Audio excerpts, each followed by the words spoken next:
A aula de hoje a gente vai dar continuidade, né? Antes... Vocês tenham paciência comigo que eu ainda estou devagar, hein? Ela ainda eu não... ainda estou sem ritmo. Você tem paciência comigo aí, hein? Pode deixar que eu tive que pegar o ritmo rapidinho, senão não dava aula. Peguei no tranco, assim, ó. Vai que é contigo. Foi, né? Obrigado. Eu não, quanto a isso, eu não tive preocupação nenhuma. Nenhuma. Sabe aquela hora que vem aquela prova assim, agora você é o encarregado. Faz aula, dá aula, se vira. A gente tem que fazer. Obrigado, gente. Eu acho que ela ainda... Oli, já está aqui no esquema, não, né? Esse agora é está. Bom, antes disso, né, para a gente dar uma harmonizada, vamos fazer o Evangelho. Que aí a gente vai serenando.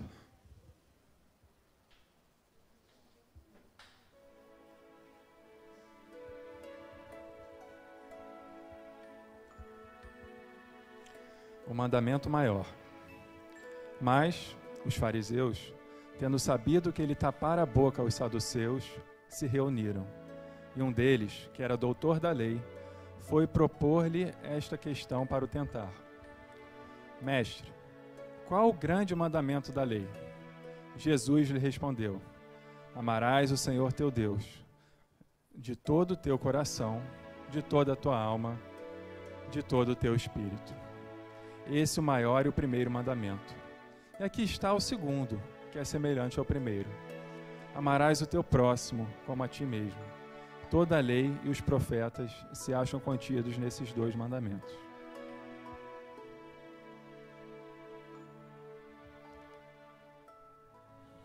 Senhor, estamos aqui reunidos mais uma vez, graças à tua bondade, à tua benevolência, ao teu amparo, que sempre nos guia, nos orienta e nos intui para o bom caminho, para a tua verdade, para a vida eterna. Que nós possamos hoje, Senhor, elevar os nossos pensamentos para acompanharmos todo o conteúdo, ora preparado, e que possamos, com a nossa intuição, com o nosso discernimento, ampliar o nosso aprendizado, para que assim, desenvolvendo a nossa moral, desenvolvemos também o nosso amor, a nossa compaixão, e caminharemos juntos na direção do teu reino, que nos aguarda e nos espera. Graças a Deus. Então, a aula passada a gente parou na... Quem 87, é que está atento aí? Né? 87. Isso aí. Hoje a gente vai entrar, Nelson, na ubiquidade dos espíritos. Todo mundo conhece essa palavra, ubiquidade? Uma palavrinha boa. Ubiquidade. Ubi. Então, a gente vai falar um pouco sobre ela e no final da aula vocês provavelmente já vão estar dominando esse assunto de ubiquidade e irradiação, não é, Nelson? Agora sem trema, né, gente? Só isso, né? Mas fora o trema é aquilo sem ali trema. Mesmo. Né? Vamos lá, ubiquidade. A questão 89 e a seguinte também vai tratar da questão do deslocamento dos espíritos. Primeiro vamos esclarecer que o deslocamento dos espíritos depende do seu grau de adiantamento. Esse negócio de que espírito se locomove pelo pensamento é coisa para espírito mais adiantado. Porque espírito um pouquinho menos adiantado se locomove como qualquer outro espírito se locomove. Diga-se de passagem, tem enorme resistência à matéria. Muitos espíritos desencarnados, em que pese a ausência de um corpo físico, com um corpo grosseiro como a gente o vê, não tem condições de passar por parede, porta, nada disso, sozinho, porque, bom, primeiro por uma questão de pensamento, ele ainda se vê como encarnado e isso o impede mesmo de fazê-lo. Depois, porque realmente o adensamento do seu perispírito não facilita muito essa locomoção. Então, ele se locomove como nós, anda, pega ônibus. Eu não sei se já contei uma vez para vocês que uma amiga estava comigo no ônibus. Contei a história para vocês? Aqui não, né? Estava com uma amiga no ônibus, a gente estava saindo do centro e indo, não me lembro para onde, estava indo em algum lugar fazer alguma coisa, dar passe na casa de uma pessoa que estava doente, uma coisa assim. E aí ela começa a conversar lá com o desencarnado. Aí eu digo, tá bom, tô aqui, né? Se precisar de mim, dentro do ônibus. Começou a falar lá com o espírito, que a gente viu que tinha um negócio estranho ali, negócio diferente. Aí ela dizia para ele, mas meu irmão foi na época de uma chacina dessas aí que teve, e ele exatamente tinha sido morto da chacina, e aí ele diz assim, ela diz para ele, mas meu irmão, você tem que superar isso, não sei o quê, e aí falou para ele, olha, você vai a tal lugar, e deu o endereço, olha, você vai até lá o Leão Denis, que era perto, o centro mais perto era o Leão Denis. Você vai até a rua tal, você vai descer no ônibus, no lugar tal, você vai assim, assado, blá, blá, blá. Chegando lá, você procura fulano, que é o responsável pelo plano espiritual na casa, no dia do trabalho. Quando a gente chegou lá, o mentor deu uma bronca nela. Assim que a gente chegou, tinha uma pessoa na porta só, fulano, que quer falar contigo. Aí fui eu e ela. Aí chegou lá, ele disse assim, fulana, você não sabe que hoje é o dia do trabalho, de não sei o quê, hoje não é dia de socorro a desencarnado, não sei o quê, você não deveria ter mandado, blá, blá, blá. Mas foi chegar lá e ele dizer, ele veio aqui do jeito que você mandou. E tem que dizer, dobra a direita, vai ter não sei o quê, blá, blá, blá. Não adianta dizer, Leão Denis chegou, não é assim não, tem que, sabe, andar, pegar ônibus, descer. Se o motorista não abrir a porta, tem que descer no outro ponto. Lá qualquer... apesar de desencarnado. Que isso tem a ver com a condição do espírito. Tem que passar embaixo da roleta, porque não tem dinheiro para pagar a passagem.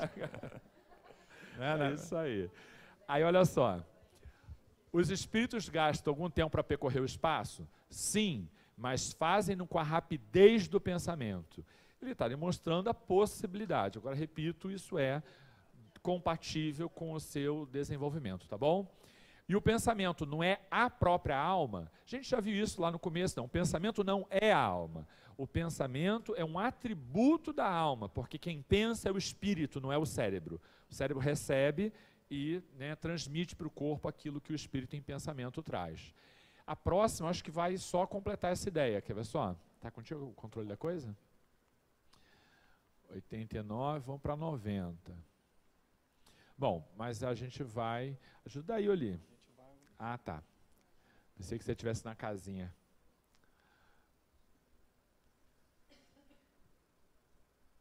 Pronto. O espírito que se transporta de um lugar até outro, com consciência da distância que percorre e dos espaços que atravessa, ou é subitamente... Não, é uma pergunta. O espírito que se transporta de um lugar a outro tem consciência da distância ou é subitamente transportado ao local, ao lugar onde ele quer ir? Dá-se uma coisa e outra. Na verdade, o espírito precisa ter consciência de para onde ele vai, e o espírito é deslocado a partir do comando mental, e ele precisa ter essa noção, porque não é assim, eu quero ir a tal lugar. Se ele não conhece aquele local, o deslocamento para lá se torna mais difícil, porque o poder vigoroso da mente que o transporta para um lugar, infere-se que ele saiba, que ele conheça esse lugar, né? E isso é o elemento que faz esse deslocamento. Existem relatos em André Luiz de deslocamento de espíritos superiores no astral inferior, tá? Nas regiões umbralinas, que em que pese serem espíritos capazes de volitar, naquelas regiões não o fazem. Porque a densidade do local exige dele um gasto energético tamanho para esse deslocamento volitivo, que, como eles estão em trabalho, é um gasto desnecessário. Então, alguns deles fazem uso de veículos nessas regiões para facilitar o seu deslocamento, ou caminham mesmo, para vocês perceberem que não é só uma questão de condição do espírito, mas da condição do ambiente que propicia esse deslocamento. Um ambiente muito denso, umbralino, ele tem uma resistência atmosférica também grande que impede esse deslocamento. É um impedimento físico, né? Como é que chama do atrito? De atrito. De resistência, né? De resistência no ar para esse deslocamento. Então, eles precisam gastar muita energia e não vale a pena. Então, eles fazem o deslocamento e entram nessas regiões andando mesmo. Até em respeito àqueles que lá se encontram, porque é um assinte, né? Você demonstrar a condição e tal em regiões de muito sofrimento. Em alguns momentos, eles até têm que se disfarçar como sendo um deles, dependendo da missão que há, de socorro, de aproximação. Eles têm que até se utilizar da linguagem, da forma de abordagem para conseguir ali iniciar um trabalho missionário de resgate, né? E até para ser visto, né? E até, exatamente, até para serem vistos, senão ninguém vê. Porque os espíritos também têm as suas frequências vibracionais diferentes, né? Os mais elevados são mais difíceis de serem vistos que os menos desenvolvidos. Como nós aqui, a gente está aqui na matéria densa, a gente não consegue ter essa percepção. Mas, o que mais que a gente ia falar dos espíritos que têm dificuldade em se locomover? Por que eles têm essa dificuldade toda em se locomover? Eles ainda não conseguem se direcionar a tais lugares com o pensamento? Por que há ainda tanto embaraço? Porque, obviamente, eles ainda estão muito ligados à matéria, muito ligados ao nosso planeta, aos costumes, à forma de viver aqui. E isso eles vão perdendo gradativamente. Obviamente que uns mais rápido, outros menos, dependendo do grau evolutivo de cada um. Então, aquele que não tem a menor percepção de pós-existência, né, vida após a morte e tal, ele demora até perceber que desencarnou. Ele fica aí, ele mantém os hábitos dele, mantém a rotina dele. E isso, com o tempo, ele vai perdendo, né? A gente espera que aconteça. Muitos perguntam uma coisa sobre essa questão do deslocamento. O espírito se desloca com grande facilidade, inclusive não há barreiras. Isso vai aparecer numa pergunta. Não há barreiras físicas para o espírito, não é isso? É isso. Porém, existem barreiras para, sim, o deslocamento de espíritos em certas circunstâncias, como, por exemplo, barreiras também fluídicas. O exemplo mais comum, que normalmente as pessoas perguntam, é se qualquer espírito tem acesso, por exemplo, à nossa casa. Isso é uma preocupação de muita gente. E Evangelho no Lar e a própria construção do ambiente que a gente promove dentro do nosso lar cria barreiras fluídicas, sim, para que determinados espíritos com padrão vibratório incompatível com o espaço não consigam lá entrar. Não precisa ter necessariamente alguém de vigília para impedir. É uma espécie de proteção natural, né? As colônias assim são como protegidas. As próprias colônias também são protegidas, as casas espíritas. Tem casas espíritas sólidas, como é o caso dessa e muitas outras, elas têm, na verdade, barreiras progressivas, cada vez mais sutis. Algumas até com um raio muito maior que o da própria casa. Já impede alguma coisa e vai, até que chega mais pertinho a última barreira, que em geral é com os trabalhadores que tomam cuidado. A gente está falando de deslocamento, mas tem tudo a ver com o que a gente está falando, porque, na verdade, esse deslocamento depende, primeiro, da condição do espírito, como está ali no final, ó. Dependendo disso, a sua vontade, bem como da sua natureza mais ou menos depurada. Mas a segunda questão são os impedimentos naturais do próprio ambiente. E aí que vem esse segundo obstáculo para a questão do deslocamento. Nesse aspecto, existem não raros nossos protetores que vão também impedir a entrada de certos espíritos quando o perigo é maior. Caso contrário, as questões ordinárias, a proteção fluídica, ambiental, natural mesmo, já não permite esse acesso, o que revela para a gente que é muito importante a gente manter a nossa casa mental arrumada, a casa impressa, evangelho no lar e aquela coisa toda, porque isso impede o deslocamento, ainda que seja um espírito capaz de fazer o atravessamento da matéria, parede, coisa do gênero, ele não consegue por conta dessa proteção, tá bom? Exatamente. O que o Nelson falou agora era o que eu ia complementar. A nossa consciência de espiritismo e tal nos leva a tomar atitudes como essa, de proteção do nosso lar. Porque às vezes tem pessoas que vivem no nosso lar, frequentam, trabalham, que não têm, às vezes, um padrão vibratório tão adequado. E ele está lá na sua casa, né? Trabalhando, passando o dia lá, ou uma visita. E você, quando prepara uma atmosfera ambiental boa, os acompanhantes ficam retidos na porta, só entram os encarnados, entendeu? Então a gente não tem, é importante fazer sempre esse trabalho, ficam esperando lá, tipo, como acontece também na casa espírita. E eles falam, a gente não consegue entrar, como aqui, eles não conseguem. Fica esperando, aí já não é... Às vezes fica esperando lá de fora, né? Porque... E às vezes não. A espiritualidade, por exemplo, na casa espírita, permite que eles entrem. Porque ajuda, exatamente, é um instrumento de auxílio. No tratamento espiritual a gente vê bem isso, né? Quantas manifestações às vezes acontecem, porque eles estão aqui de propósito. Os acompanhantes entram, mas são acolhidos de outra forma, né? Eu contei para vocês que uma vez a menina tentou entrar aqui e não conseguiu. Lembra que bateu aqui embaixo? Contei, acho que contei. Não. Não contei? Então, lembra disso? Então eu contei no ano passado. Eu sei que eu contei em algum lugar, naquela outra turma. O que acontece? Uma vez eu tinha meio chegado aqui, tinha pouquinho tempo que eu tinha chegado aqui, e eu estava lá embaixo, aqui na porta, na parte de dentro, depois da rampa, né? E aí chegou uma menina que eu vi que ela estava meio perturbadinha, né? Ela estava toda molhada, ela tinha, sei lá onde que ela entrou, se entrou no mar, onde é que foi, mas ela estava toda molhada. E ela apareceu ali, passou assim na frente, aí deu uma coisa, né, que ela voltou e tal, olhou e desceu a rampa. E veio que veio, veio que veio, veio que veio. Menina, ela deu de cara na porta ali, assim, com uma coisa que não existia, né? Como se fosse um vidro. Ela deu de cara, ela bateu assim, voltou, como se fosse mesmo dar de cara com vidro. E ela me chamou assim, vem cá. Eu disse, eu sou bobo nem nada? Vou nada, fala daí, o que você quer? Queixo, caridade, né? Mas sou bobo nem nada.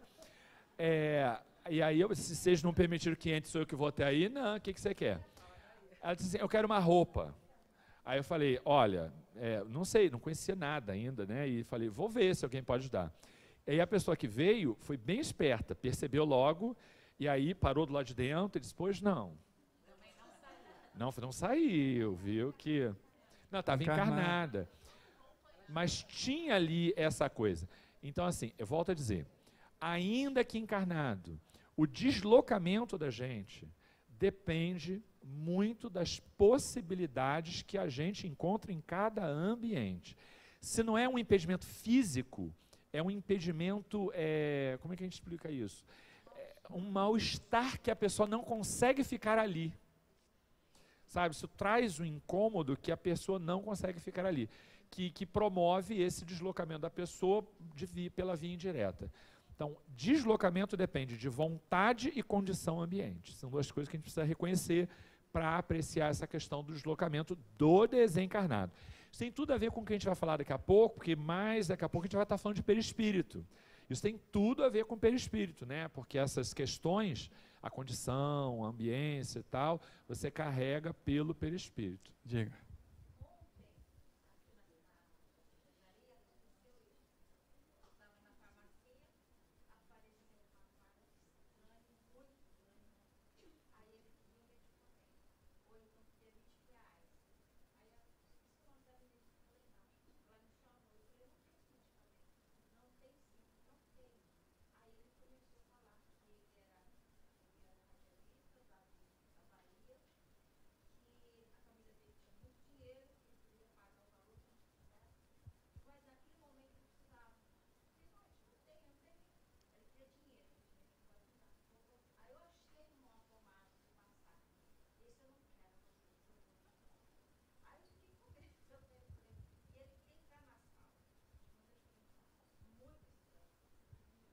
É importante a gente pensar nessa questão do cuidado com o pensamento. Isso é muito importante para determinar a nossa condição quando a gente desencarna. Vamos falar de André Luiz ainda. Tem um caso, a gente viu lá no Memórias de uma Morta, lembra que ela se desloca para fora da Terra e tal, com o mentor, porque ele a ajuda e tal, e mais para frente ela aprende a fazer e vai sozinha, né? Porque é um aprendizado, tá? Que o espírito vai desenvolvendo. É um atributo do espírito esse aprendizado também. Vamos avançar? 91. A matéria opõe obstáculo ao espírito? aqui diz como nenhum. Eles passam através de tudo. O ar, a terra, as águas e até mesmo o fogo lhes são igualmente acessíveis. Agora a gente tem que entender, que é o que o Nelson vem falando aqui, é a graduação da coisa, né? Que espírito é esse que atravessa tudo, parede, água, ar, montanhas e fogo, né? Então a gente vai ver também daqui a pouquinho as graduações dos espíritos. Os espíritos muito ligados à matéria, infelizmente, ainda não conseguem, mas é uma questão transitória também, porque a evolução é incessante nos dois planos. Mesmo desencarnados, eles estão ali sendo acolhidos, intuídos, para que eles saiam daquela situação de ligação a esse mundo ainda material, né, esse mundo denso, e entendam, compreendam que nada do que existe aqui eles precisam mais. Nem dos alimentos, nem dos vícios, nem de água, de nada, de transporte. Eles podem alcançar outras formas de locomoção através do pensamento. Mas isso é um aprendizado, é uma adaptação, uma coisa que acontece. Mas aos pouquinhos, cada um vai chegando lá. A frase que sugere que aquilo que a gente liga pelo pensamento, a gente liga também pela matéria, né? Aquilo que ligardes na terra, ligarás no céu, tem muito a ver com isso. Onde está a nossa preocupação? Onde está a nossa energia canalizada? É lá que a gente estará. E, em especial, alguns desencarnados, sem que o entendam, pela preocupação ou pela afinidade com determinadas pessoas ou lugares, para onde eles se transportam? Para lá. Vamos falar de uma situação que ajuda a entender um outro contexto que tem tudo a ver com o que a gente está falando agora. Determinadas pessoas desencarnam, no plano espiritual tem lá um planejamento de retorno, de resgate, em geral uma encarnação expiatória, e eles encarnam com uma forma física absolutamente diferente daquela que ele guardava na encarnação anterior. Tudo bem até aqui? Novo corpo, nova vida, novo tudo. Beleza. Como é que aqueles que obsidiavam aquele indivíduo no plano espiritual o localizam depois do nascimento, se não entende nele, se não enxerga nele aquela forma física do passado? Pergunta é essa: como é que o obsessor encontra obsidiado se não o reconhece pela forma física? Sintonia desse pensamento. Aquela vibração de ódio, de vingança e tal, contra aquele espírito, o atrai até ele, de modo a que há um arrastamento natural, e esse indivíduo se desloca até o obsidiado, mantendo-se ao lado dele, reconhecendo-o pela via indireta, que não é são espíritos pouco esclarecidos. Eles não intuem que é e tal, porque muitos deles sequer têm memória ou conhecimento sobre reencarnação e coisa do gênero. Então, como acontecem esses reencontros? Porque aquilo que a gente liga pelo pensamento nos coloca em situação vibracional de afinidade em termos de proximidade. De novo, aquilo que a gente liga na Terra será ligado no céu e vice-versa. Pensou, vibrou, chegou, acoplou. E é assim que eles se reencontram, grande parte deles.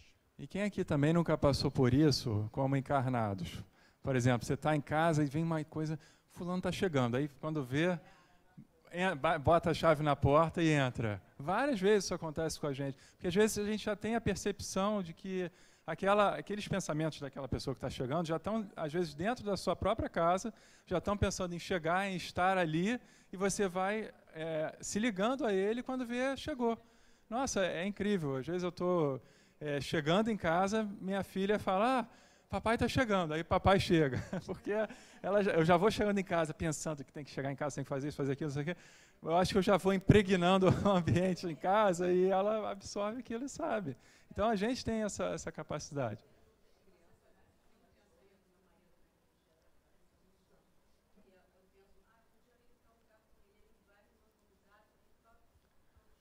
Oh, que meiga. A amiga está falando assim.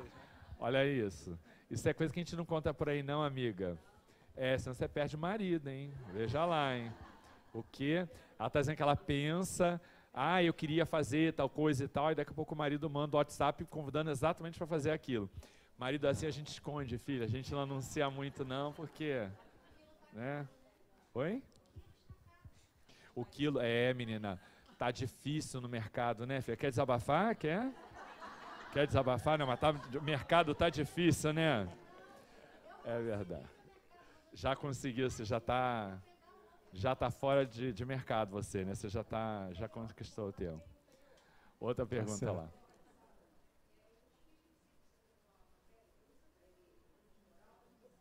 Se o espírito precisa de uma matéria, é isso? Entende?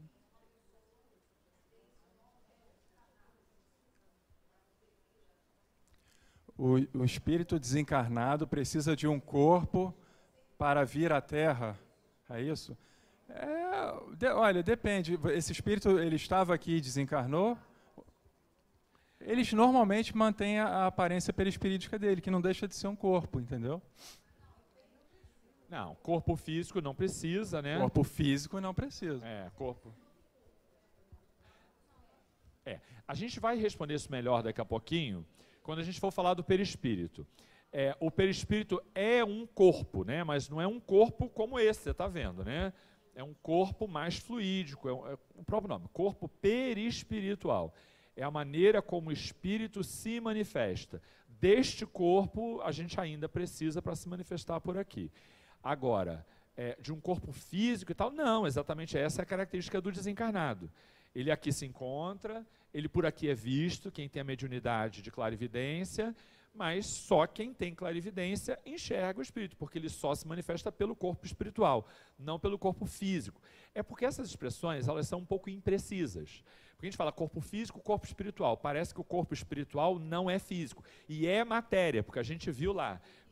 Deus, espírito e matéria. Perispírito é matéria, mas é uma matéria mais sutil, né? Então, só para a gente ajustar a questão da linguagem. Não sei se ficou claro, tá? Mas é isso. Questão 92. Tem os espíritos o dom da ubiquidade? Por outras palavras, um espírito pode dividir-se ou existir em muitos pontos ao mesmo tempo? O que vocês acham? Ubiquidade seria isso. Um espírito pode dividir-se ou existir em muitos pontos ao mesmo tempo? A palavra divisão, dividir, não, a gente não utiliza, mas ele pode, de alguma forma, estar irradiando pensamentos e até direcionando ações de vários setores, vários lugares, através do pensamento. É uma irradiação que fala. O espírito de... Oi? Como Joana, como Jesus. Quantas vezes ao dia Jesus é evocado na Terra? Em vários lugares, o tempo todo, né? Na igreja batista, aqui, na católica, em vários lugares, na escola. Então, quer dizer, ele vai em cada um desses lugares rapidinho? Não vai, ele irradia. Da mesma forma como o sol, lá fora, ele brilha para todos, ele ilumina todos.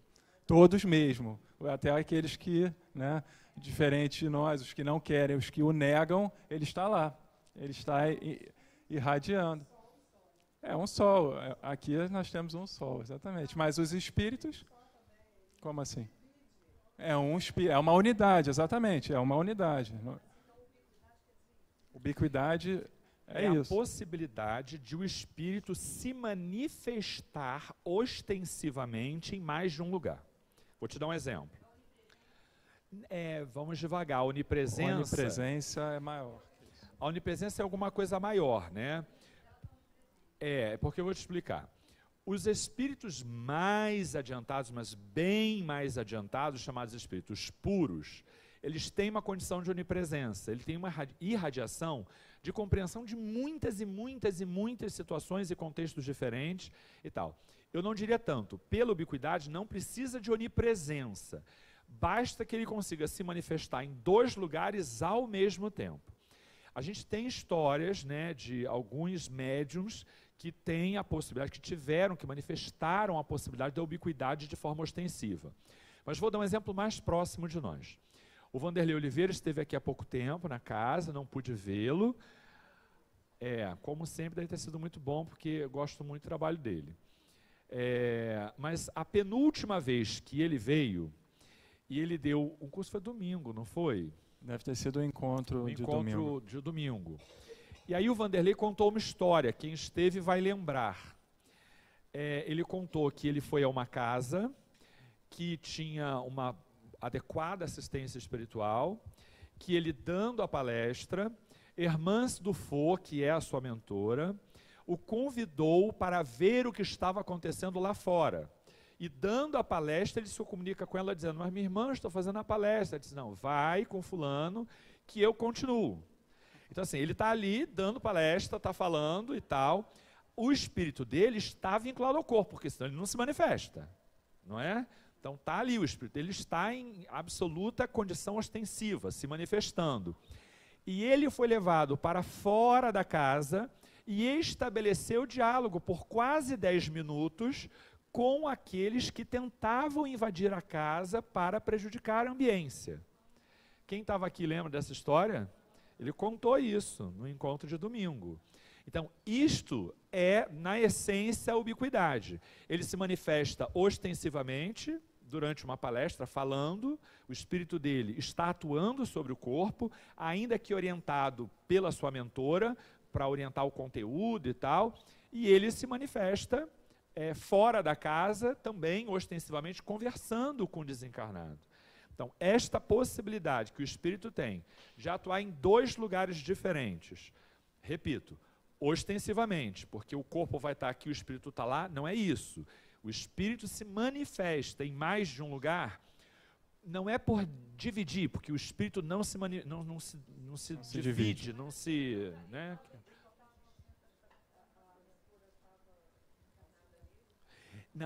Não chegou a ser o que o povo chama de uma incorporação, né? Não era uma manifestação psicofônica.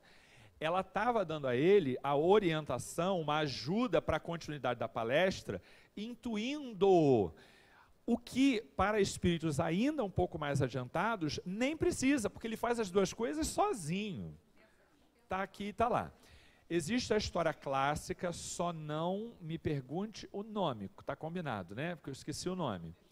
Mas um médium, assim, famosíssimo pela ubiquidade, que agora me veio o exemplo, só me fugiu o nome, que ele, dando aula, alguma coisa assim, trabalhando com o público e tal, e exatamente, Eurípides Barçanufo, muito obrigado.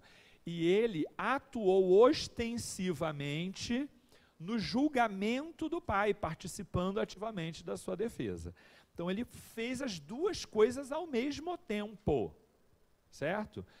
Isso é manifestação de ubiquidade. Vamos ler lá, olha só.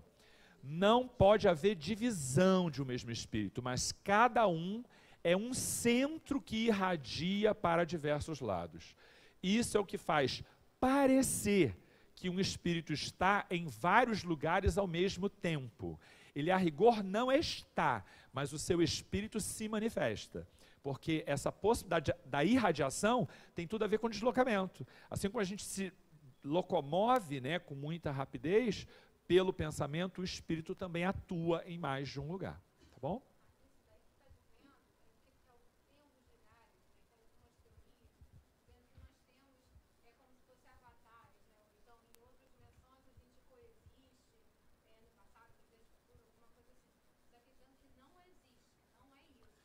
O que está dizendo ali é o seguinte, o espírito não atua em mais de uma dimensão e tal, ele está numa só dimensão, mas ele se manifesta em mais de um lugar a depender da condição desse espírito.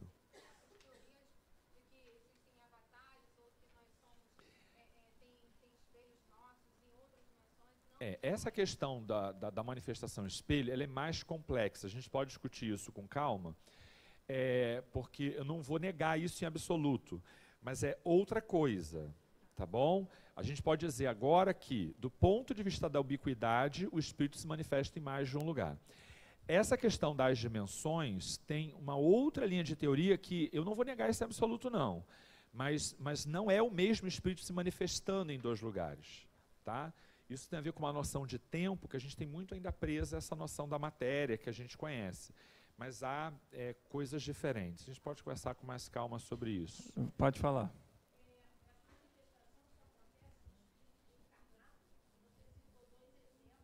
Não.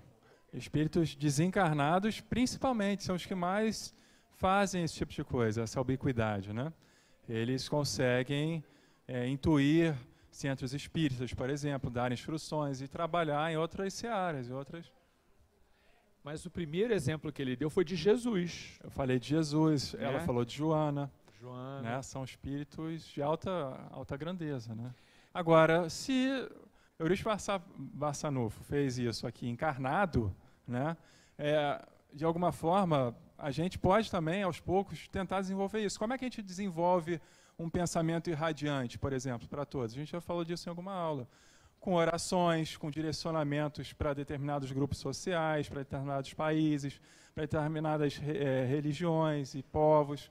Você, de alguma forma, você está ali mandando vibrações boas e, por mais que você não tenha percepção dos detalhes que ali ocorrem, você está, pelo menos a psicosfera daquele ambiente está sendo apaziguada, eles recebem essas orações de alguma forma. Então, é um bom exercício, por que não nós orarmos aqui por todos os frequentadores da casa, os trabalhadores, dos dois planos. É bom a gente ampliar as orações não só para o núcleo da nossa família, ou só para a gente, né? Fazer aquela prece exclusiva, direcionada só para si mesmo. Então, quer dizer, você pode ir ampliando, né? Isso, você vê? Então é incrível. A Maria João de Deus, né? Ela consegue visualizar. Porque esse pensamento nosso, ele gera, o pensamento é matéria, a gente já disse isso aqui várias vezes. Ele gera alguma coisa que o espírito mais envolvido, treinado, com essa visão treinada, eles conseguem enxergar, né? Assim como se enxergam as formas de pensamento. Então, a gente que é espírita, a gente tem que ter muito cuidado com o que a gente pensa, com o que a gente diz, com o que a gente faz, porque disso depende não só a nossa condição, com o que a gente gera para tudo que está em volta, né? Pode falar.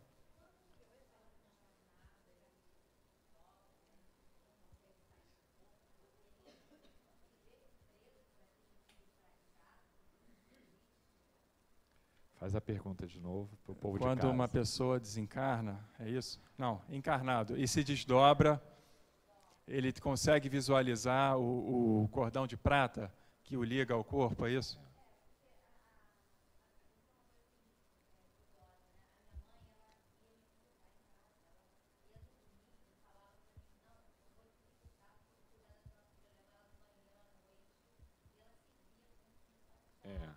Sim,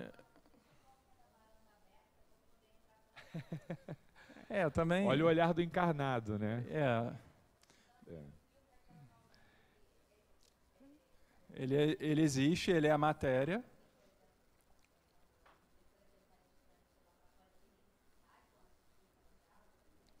Olha, ele é porque é o que o Nelson falou, ele não sai, não é que ele saia, ele não se divide, entendeu? Ele está ligado ao corpo ali, dando a palestra. Senão o corpo desfaleceria ali, ele adormeceria e não conseguiria. O que acontece é um direcionamento dos seus pensamentos e uma comunicação com aquela situação que está lá fora. O fio prateado está ali junto com o corpo e a alma, né, no caso. Quando a gente entrar no perispírito, a gente pode falar um pouco mais do cordão de prata, tá?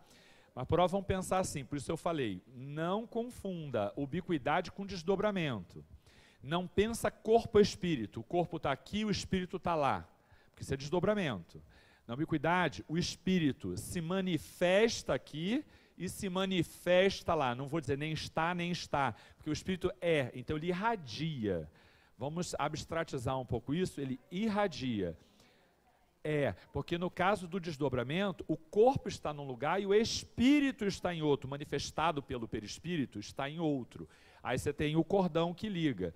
Nesse caso não, o espírito está, no caso do encarnado, está junto do corpo e também se manifesta, também está em outro lugar, tá? E essa possibilidade, quanto mais longe e tal, depende da condição do espírito. Isso é importante a gente sempre frisar. A gente vai entender o cordão de prata daqui a pouco, mais para frente. Talvez não hoje, que a gente termina a aula que vem, né, o perispírito. Né? A aula que vem. Pelo que a gente previu, termina na aula que vem. E a gente explica o que é esse cordão melhor. A gente não vai deixar de tratar disso não, tá? A gente pode seguir? Você tem alguma dúvida?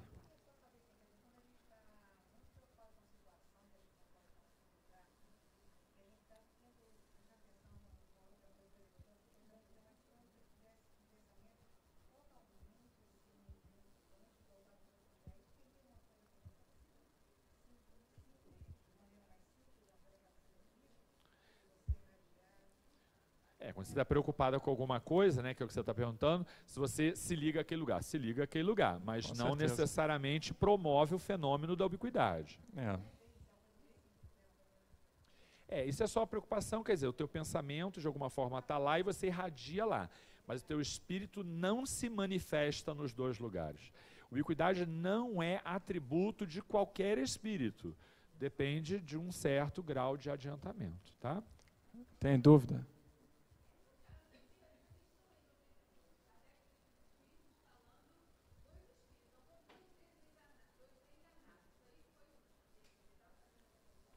Sim. Isso. Espíritos que ele fala ali, está dizendo a princípio dos... porque vamos lembrar que quando ele fala de espírito, ele está em geral falando do desencarnado, porque quando é do encarnado ele se refere à alma. Mas se é um atributo do espírito e o encarnado também possui um espírito, né, que ele é o espírito, a gente pode dizer que isso pode acontecer tanto com o encarnado quanto o desencarnado, tá? Como a gente exemplificou.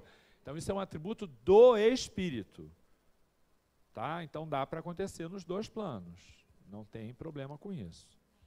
E lá você vê a grande diferença. Todos os espíritos irradiam com igual força. Longe disso, essa força depende do grau de pureza de cada espírito, de cada um. Então, encerra essa discussão, porque, assim, qual é a força que Jesus tem para se manifestar para todos? Que ele quiser, nesse planeta aqui, com certeza, né? Em todos os lugares. Já o Eurípides Barçanufo, talvez não. O nosso amigo Vanderlei, talvez não, né? Mas isso existe, é uma condição de encarnados e de desencarnados. E cabe a nós tentar, de alguma forma, né, pensar em outros lugares, direcionando sempre, obviamente, coisas saudáveis, coisas boas e bons pensamentos. Diga.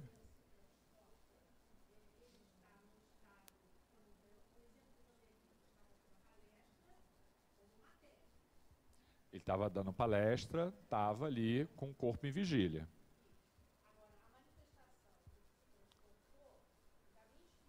Isso. Lá do lado de fora ele se manifestava apenas na condição espiritual. Isso mesmo. Em tese até tem, porque se o perispírito se manifesta também do lado de fora, se houver condições favoráveis do processo de materialização, nada impede, que aliás foi o que aconteceu com o Eurípides Barçanufo, porque ele estava, eu acho que se eu não estou enganado, ele estava dando aula, uma palestra, não sei o que, estava palestrando para um pequeno grupo e atuando no julgamento do pai em outro estado. Ele se manifestou ostensivamente nos dois lugares. Então, essa atuação no outro local, ela é como? É materializado. Então, a gente precisa que aconteça o processo de materialização do espírito. Então, é possível que ele se materialize? Também. Mas não é o corpo físico dele, aquele com que ele se manifesta, que ele alimenta. É um processo de materialização. Foi, gente? Do pai. Sim, ele atuou ativamente no julgamento do pai. Oli, ajuda aqui, Oli, por favor.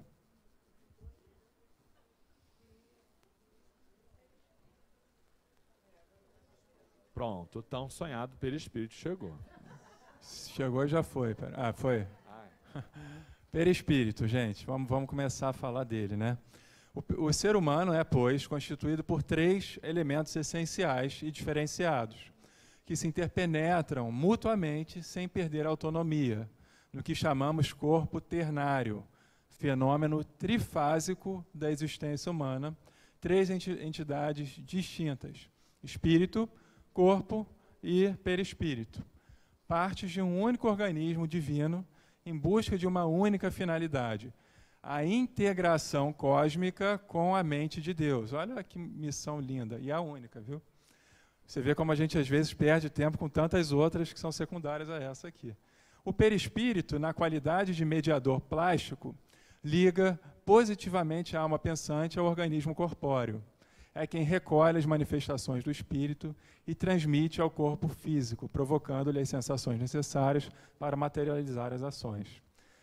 Então, para que serve o nosso perispírito? Ele é um instrumento que liga o espírito que somos a um corpo físico, que nesse caso, nesse planeta, desse estereótipo que a gente está acostumado a ver por aqui. Em outros planetas, haverão lá, possivelmente, outras formas perispiríticas e, consequentemente, corpóreas, que não igual a nossa, diferentes.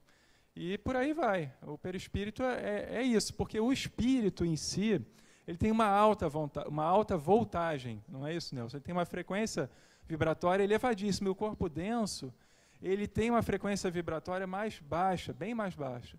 E o perispírito funcionaria como um catalisador de energia, algo que amortiza, algo que suaviza e acopla ali o espírito naquele corpo mais denso. E é uma característica fundamental. Para o espírito viver nesse mundo, ele precisa dessas roupagens, dessas vestes. É assim. Quando um astronauta vai à Lua, ele não precisa de uma outra roupagem? Se ele tirar aquilo ali, ele sobrevive na Lua? Aquela roupa, né, branca, assim, ninguém consegue. Então, é a mesma coisa. Para eles virem aqui, sobreviverem, se alimentarem, dormirem, se relacionarem e tal, se procriarem, eles precisam de um instrumento igual ao nosso. Então, é isso. O perispírito é uma dessas vestes. A gente precisa imaginar, bom, se a gente tem Deus, Espírito e Matéria, o Espírito é Espírito, matéria é matéria. Não há como o Espírito diretamente atuar sobre a matéria por falta até de similitude, de semelhança. No popular, não dá liga, entende? O Espírito não atua diretamente sobre a matéria porque são elementos muito distintos. Então, é necessário um elemento intermediário.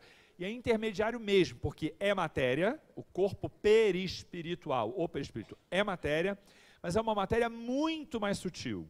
O intermediário necessário para se vincular ao espírito e para atuar sobre a matéria. Então, se você pega aqui o Ricardo, o Nelson, cada um de nós que estamos aqui encarnados, a gente pode dizer que a gente tem um corpo físico?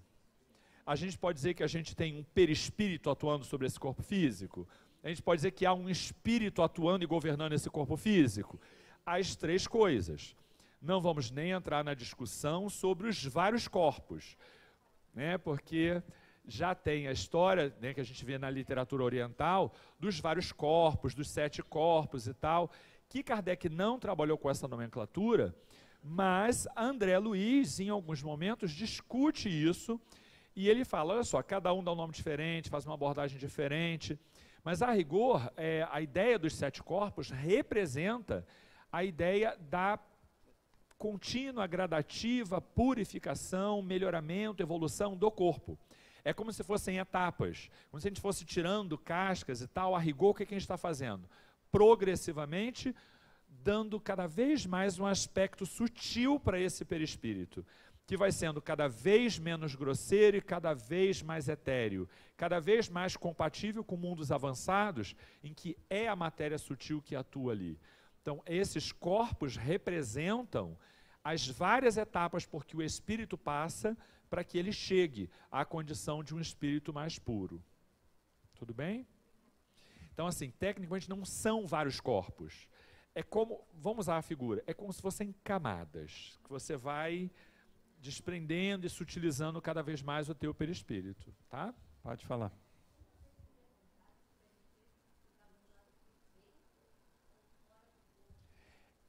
Se o perispírito ficar dentro ou fora do corpo? Olha, a gente supõe que ele esteja... É um envoltório semimaterial que liga o espírito à matéria. Esse estar dentro ou fora é muito subjetivo, tá? É muito relativo. E isso não é o foco da nossa discussão, porque ele irradia, ele se desprende. Não é que ele esteja dentro, ele sai e entra. Não é esse processo de entrada e saída, são outras dimensões. Como é uma coisa de outra dimensão, não é a terceira dimensão como a nossa, você não tem essa percepção de entrada e saída. Ele se manifesta ou não nesse mundo. Ele aparece ou não. Vamos deixar por assim. Mas se ele estar dentro de nós, é muito complicado. Dentro de mim, dentro desse corpo, há órgãos, há outras estruturas materiais. O perispírito, por mais que eu pegue um instrumento e penetre dentro do meu corpo de alguma forma, eu não vou vê-lo. Ele não é, mas ele está lá. Em que estrutura? Uma outra estrutura, uma outra frequência que a gente não consegue enxergar, assim, entendeu? Para dizer que ele está dentro. Imagine que isso também depende do momento, porque a gente está falando do desdobramento. Quando a gente está falando de desdobramento, o que acontece? O corpo físico fica em repouso em algum lugar, está lá na cama, deitado, você está dormindo à noite. E você se manifesta em outro lugar. O que está se manifestando ali? É o perispírito. Neste caso, eu posso dizer que ele está distanciado, está fora, né? Agora, quando eu estou aqui agora, onde está o meu perispírito? Não é assim um onde lugar. Porque como é uma matéria muito plástica, muito moldável, ele, na verdade, ele acopla. Ele não é um dentro nem fora, ele se amolda. E aí, a gente precisa entender uma coisa, por que a palavra incorporação não é adequada? A doutrina, espíritos estudiosos dessa linha vão chamar de manifestação psicofônica, não usa o termo incorporação. Apesar de que a própria Hermance Dufour diz, Hermance Dufour, eu acho que se não é ela, é alguém que o Vanderlei psicografa, mas é a psicografia do Vanderlei. Vai dizer que em alguns casos acontece incorporação mesmo, mas é uma questão de explicação. Não vou entrar no mérito, eu vou dizer o seguinte. Por que a palavra incorporação não é a mais adequada segundo a doutrina espírita? Porque incorporação sugere que o espírito que se manifesta pelo teu corpo físico entra no teu corpo. E ele não entra. Aquele que, pela mediunidade da clarividência, observa a manifestação psicofônica, observa o espírito que se comunica ao lado, próximo, acoplado. Perispírito do encarnado, perispírito do desencarnado, eles entram em comunhão vibracional e o que um pensa, o outro, por sintonia, pensa, fala, faz, porque há uma comunicação de perispírito com perispírito. Os espíritos mais evoluídos sequer precisam se aproximar fisicamente tanto. Eles irradiam de muito longe, como a gente viu. Se você observa Dr. Bezerra de Menezes se manifestando psicofonicamente por meio de um médium durante uma palestra, fazendo uma prece de encerramento, por exemplo, não duvide de que talvez, isso é só uma hipótese, Dr. Bezerra de Menezes esteja também em algum outro lugar atuando em socorro de um necessitado. Então, há uma aproximação. Os espíritos menos evoluídos chegam pertinho mesmo. Grande parte deles ficam pertinho do lado para atuar sobre aquele perispírito do encarnado e se manifestar psicofonicamente. Outros mais evoluídos podem estar a grande distância e também é uma manifestação psicofônica. Tá? Ele se manifesta por meio do corpo do outro. Então, não pensa dentro fora, pensa com a condição de irradiação, que é a palavra que o tempo inteiro o Livro dos Espíritos usa. Isso tá aí. Incorporação não é o nome assim mais apropriado, né? Desculpa. Sim, pode se manifestar pelo corpo do outro, mas o nome incorporação sugere que o espírito de um entra no corpo do outro, e não é isso. Ele não se apropria do seu corpo. Seu corpo é uma propriedade exclusiva sua. O que acontece em alguns casos, de mesa mediúnica, por exemplo, usando o corpo de uma pessoa, você já viu isso? A manifestação ela acontece. Você, por exemplo, as suas cordas vocais para uma psicofonia, ela pode ser utilizada por um espírito. Isso, exatamente. Porque Dr. Bezerra e Divaldo. Os espíritos ali precisam de alguns órgãos materiais para se manifestarem nesse mundo. Um instrumento, entendeu? A voz fica bem parecida com o Dr. Bezerra de Menezes, até os trejeitos e tal. Mas o Dr. Bezerra de Menezes não tomou posse do corpo do Divaldo, por exemplo. Não existe. Ele está próximo, a influenciação é grande, ele está ali, de certa forma, tomando as ações, porque o médium permite que isso aconteça, é importante frisar isso. Ninguém pode aqui, caramba, agora entrou alguém, saiu alguém, e eu estou falando, não sou mais eu, já é outro. Ghost, não. Lembra do Ghost? Ghost. Lembra? Que o espírito entrou, aí daqui a pouco, né, aquela coisa saiu, aí pronto. Parece que entra, né? Não é isso, que a gente está falando, gente. Não é entrar. Um corpo pode manifestar o desejo de um desencarnado. Isso pode acontecer. Isso é a psicofonia, né? O indivíduo fala, se move e tudo pela ação do outro, com a permissão de quem empresta o corpo. Porém, não é entrar no corpo, entende? Parece meio Ghost. Entrou no corpo, saiu do corpo. Não, não é daquele jeito. Não é daquele jeito. Espera aí, gente, tem uma pergunta aqui, vai.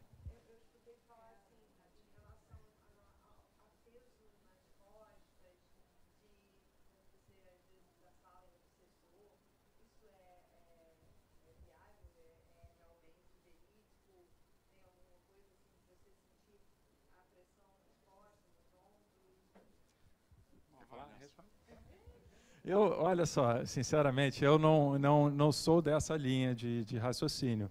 Eu acho que são representações, às vezes, do plano espiritual que chega para a gente tenta, de alguma forma, entender o que se passa lá e qual é a percepção dos espíritos. Mas se tem um espírito que é um obsessor e ele sobe nas minhas costas e vai, e eu sinto o peso dele, eu acho um pouco alegórico demais para a gente pensar assim, entendeu? Não vamos imaginar isso, mas que há uma influenciação psíquica, isso pode ser um caso de obsessão. Quando você pergunta se o espírito que se manifesta, se eu sinto dor nas costas e tal é obsessor, uma coisa a gente pode ter certeza. Se aquele que se manifesta por meio do médium é um espírito em sofrimento, que carrega dores, esta aproximação pode transferir essas dores para o médium que empresta o seu corpo físico para a manifestação desse espírito. Perfeito. É uma influenciação psíquica. Isso. Agora, não podemos ignorar que essas dores não necessariamente denotam que houve um espírito inferior se manifestando por ele. Existem relatos, Zalmino Zimmermann, Teoria da Mediunidade. É um livro que traz incontáveis exemplos, que vai falar de perispíritos, né? Espíritos que têm um perispírito muito maior do que o corpo físico que eles representam, e há assim uma modificação estrutural do corpo físico do médium muito grande. Então, eles crescem, como a gente já viu também acontecer nessa casa em outras oportunidades, né? Então, eu já via isso aqui dentro. Então, assim, o espírito dá uma crescida, o corpo do médium dá aquela crescida, porque o perispírito do desencarnado que se manifesta, ele é maior, muito maior em estatura. Quando desacopla, o médium fica cheio de dor, amiga. Porque dá aquela esticada mesmo no corpo pelo molde, né? Então, vou te dizer, não necessariamente porque está com dor, que o espírito que se manifestou era desajustado, desequilibrado, inferior. Vamos botar uma coisa na cabeça. Espiritismo é coisa complexa, que existe estudo de vidas e vidas inteiras. A gente não pode fazer essas simplificações em geral, por isso a gente faz uma série de ressalvas, né? Tem muita complexidade em torno disso, muita. E muito que a gente sequer ainda conhece. É isso aí. Fala.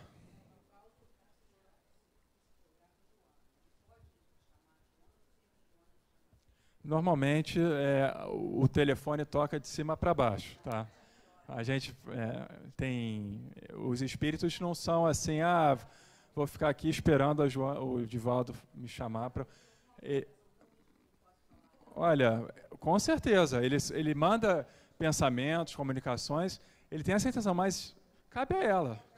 Se ela tiver em alguma oportunidade, alguma empreitada mais importante que aquela, que seja esse chamado, essa evocação, vai ficar quietinho, ouvindo, entendeu? Desencarnado chama encarnado e encarnado chama desencarnado também, amigo. Chama, mas eu chamei pelo povo daqui, lá no dia que meu filho caiu, minha amiga, só eu sei aquela madrugada o que eu perturbei o povo. Chamei todo mundo. Fiz uma listinha lá, amiga. Aí depende muito do que chamado é esse, entendeu? Como é um Divaldo Franco, ele não vai evocar a Joana por curiosidade, por frivolidade. É algo que ali precisa de alguma resolução. E mesmo assim, às vezes ela vai falar, Divaldo, estou aqui, mas é contigo. Pode acontecer, não pode? Não já teve um caso que aconteceu isso, em que o Divaldo achou que ela ia ajudar ele e ela não ajudou, entendeu? Acontece, porque era para ele resolver. Uma vez o Divaldo disse que na próxima encarnação ele não quer ter mentora mulher mais, em especial monja, que é um desacerto esse negócio de ter mentora mulher, né? Porque mentora mulher é durona, exigente, é mais monja, né? Durona e tal. Ele disse que não quer mais mentora mulher não, brincando, é claro. Entendeu? Então vamos lá, gente. Definições de perispírito. Já está em cima da hora. 1. Perispírito. Invólucro semimaterial do espírito. Nos encarnados, serve de laço intermediário entre o espírito e a matéria. A gente já falou disso aqui. Nos espíritos errantes, constitui o corpo fluídico do espírito. O que é o espírito errante? É o desencarnado que está entre uma encarnação e outra. O que é o perispírito? Mais do que o molde, é aquilo por meio de que ele se manifesta. O que você vê não é o espírito, é o perispírito. Tá. Outra. O espírito é envolvido por uma substância que é vaporosa para os encarnados, mas ainda bastante grosseira para os desencarnados. Suficientemente vaporosa, entretanto, para que ele possa elevar-se na atmosfera e transportar-se para onde quiser. Como a semente de um fruto é envolvida pelo perisperma, o espírito propriamente dito é revestido de um envoltório que, por comparação, se pode chamar perispírito. Isso quem fala é Kardec. A gente tem, eu acho que na próxima página, um desenho que ele explica do porquê de onde Kardec, porque foi Kardec quem cunhou a palavra perispírito, né, que não tinha uma palavra para isso. Então, ele tira isso por analogia do perisperma. Mostra, acho que é a próxima, depois a gente fala. Ali, tá vendo? Olha lá. Ele pega a partir da figura do abacate mesmo, tá? Que tem a semente, tem o perisperma, que é esse envoltório que fica em torno da semente, né? Que é aquela carninha que fica ali em volta, e a própria massa da fruta, né? Que é o corpo, equivale ao corpo. Então ele diz, é como se fosse o corpo, né, é o que fica por fora, é a sua essência, porque a essência de uma fruta é o que a sua semente determina. Você não planta uma semente de abacate e nasce laranja, né? Então o que determina a essência não é a semente, a nossa essência é o espírito. E o que é o perisperma? É aquilo que envolve a semente para dar forma. Então ele faz uma analogia e cunha a palavra perispírito a partir da ideia de perisperma. É isso. Mas a ideia, então, fica clara para vocês? Como é que ele faz essa analogia e determina. Tem um livro, acho que é André Luiz, o último da coleção, E a Vida Continua. E a Vida Continua. E a Vida Continua. O André Luiz, na verdade, pelo livro do André Luiz, o personagem lá faz a seguinte diferença. O cavalo, a carruagem e o condutor. Não tem essa imagem? Tem o filme, o livro, né, virou filme e ele começa ou termina, mas ele faz isso, essa também analogia. O cavalo, a carruagem e o condutor. Quem é o espírito? É o condutor, que é quem manda nas coisas, certo? O que é o cavalo? O cavalo não é o que leva a carruagem, é o que permite. É o que é isso? É o perispírito. Porque é o perispírito quem conduz a matéria, né? Quem leva, é o cavalo quem leva. E o que é a carroça? É o corpo que carrega aquele indivíduo. Então, o corpo físico é a carruagem. Então, é didática, é uma imagem didática para você perceber qual é a função do perispírito. Tá bom, gente? Tem mais alguma dúvida em relação a isso? O espírito... Quer voltar lá naquela? Vamos voltar aqui que tem mais algumas, né? O perispírito é o princípio intermediário entre a matéria e o espírito, cuja finalidade é tríplice: manter indestrutível e intacta a individualidade, servir de substrato ao corpo físico durante a encarnação, constituir o laço de união entre o espírito e o corpo físico, para a transmissão recíproca das sensações de uma e das ordens do outro. O espírito Emmanuel designa o perispírito como campo eletromagnético, em circuito fechado, composto de gases rarefeitos, gases que se desfazem ou diminuem de intensidade. Essa ideia de gases é justamente a parte etérea que há no perispírito, né? Posso mandar essa tela ali, posso enviar. A gente envia essa tela, pode deixar. No e-mail, né? Uhum. O interessante de notar nisso aí é que entre desencarnados, o que eles enxergam? Eles enxergam o perispírito do desencarnado, mas com a densidade como se fosse de um corpo físico comum, porque eles estão na mesma frequência, como eu e o Nelson aqui. Agora, da última encarnação, ou daqui, ele está apto a se manifestar. Tá?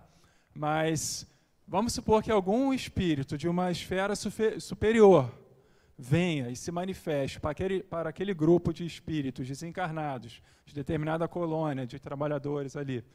Esse espírito, às vezes, vai aparecer numa forma mais sutil, mais etérea, como, em alusão, uma Joana de Anjos, por exemplo, possa se manifestar para nós de uma forma mais etérea, mais sutil, porque são camadas vibracionais diferentes. Então, tudo se explica através dessas vibrações, né?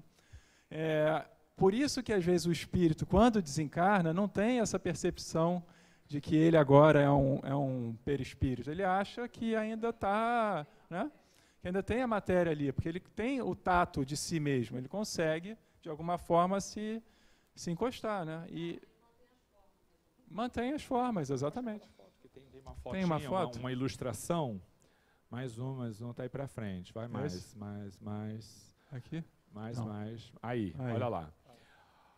Médico, familiares do desencarnado, espíritos desencarnados amigos, está ali o corpo do indivíduo deitadinho na cama e olha o que está no colo da mãe desencarnada ali do lado direito.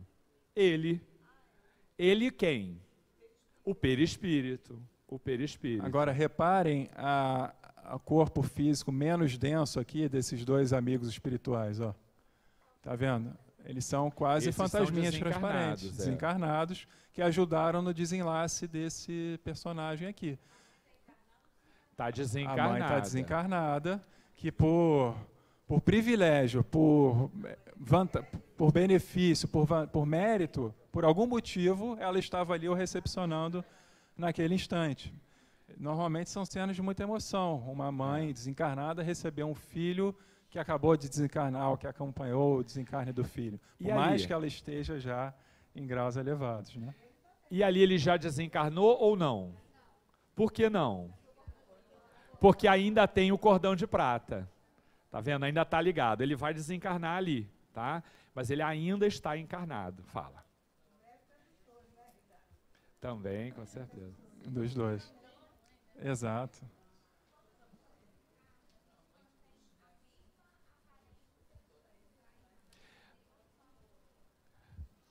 Perfeitamente. Quando o espírito desencarna, quando nós desencarnamos, né, mantemos a mesma aparência dessa existência, a última. Em regra. Em regras gerais. Certo. Vamos tratar disso no próximo encontro. Eu vou fazer a sedução da publicidade. A aula que vem a gente pode discutir. O perispírito do desencarnado pode ser escolhido por ele? Outra pergunta, só para a aula que vem, tá? Para dizer assim, venha se quiser saber. Outra pergunta, o encarnadinho que acabou de nasceu, tá bebezinho, ele desdobra? E se desdobra, ele sai como? Engatinhando, volitando, o bebezinho pela casa, como é que é isso? O encarnado novinho não desdobra? O perispírito não tem essa autonomia, como é que é isso? E se tu vê aquele bichinho que vê voando, vê andando, se arrastando, como é que é isso? Tudo isso tem a ver com o perispírito, mas vamos responder a isso na semana que vem? Pode ser? Pode ser, Ricardo? Pode ser, com certeza.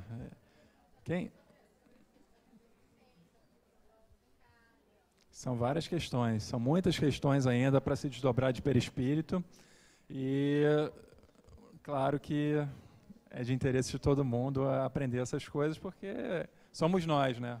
Agora, daqui a um tempo, enfim. Quem quer fazer a prece de encerramento? Eu.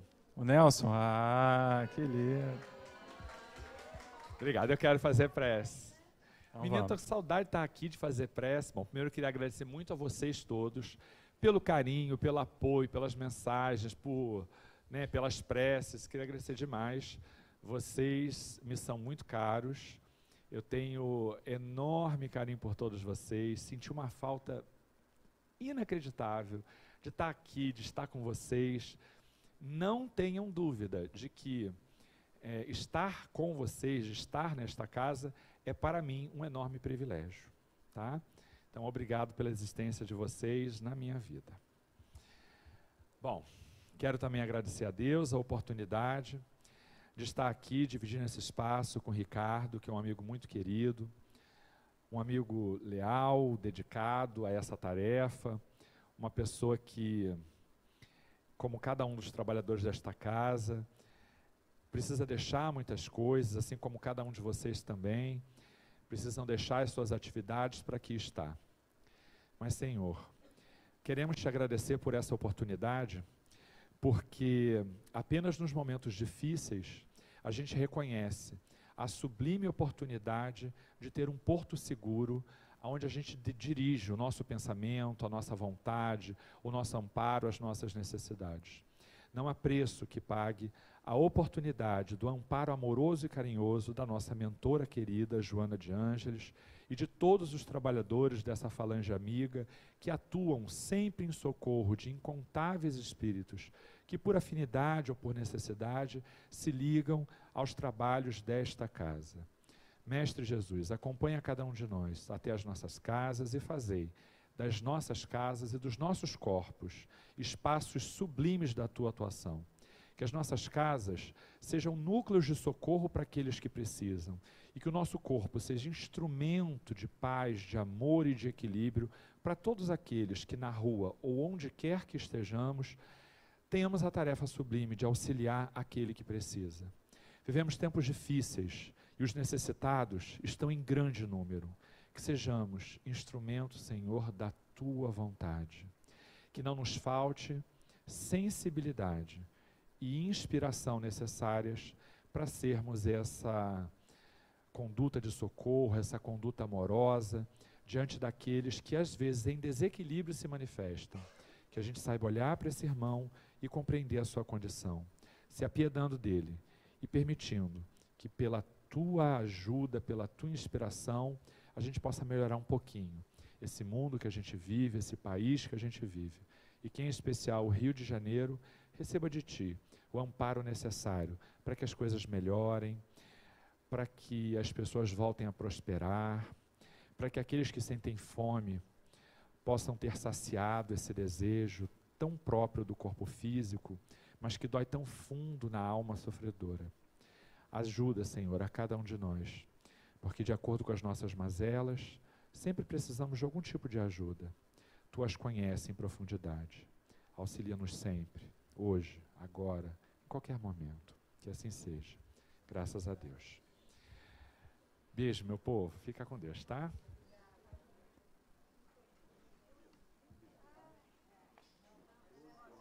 Pela ajuda aí esses dias todos.